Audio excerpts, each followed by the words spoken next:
محدش بيقول عايزين دولة علمانية. احنا نازلين في الانتخابات دي باسم الكتلة المصرية، وده تجمع لأكبر حزبين يعني علمانيين ليبراليين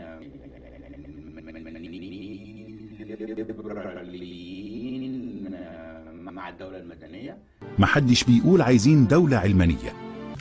وبالتالي أنا قررت إن لابد أن يكون هناك حزب يمثل التيار الليبرالي العلماني أو المنفتح لكي يحدث توازن في انتخابات مجلس الشعب القادمة. من حقك تطمن طول ما كلنا متفقين على بقاء المادة الثانية ومتفقين ان مبادئ الشريعة الإسلامية هي المصدر الرئيسي للتشريع. من حقك تطمن.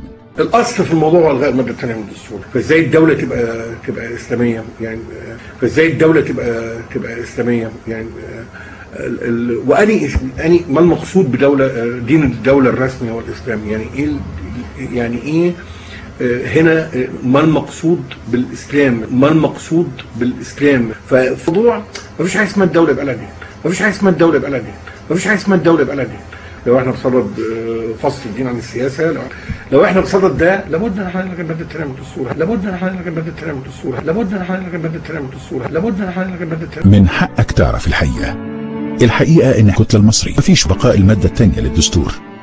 الحقيقه ان الكتله المصريه مفيش مبادئ الشريعه الاسلاميه المصدر الرئيسي للتشريع.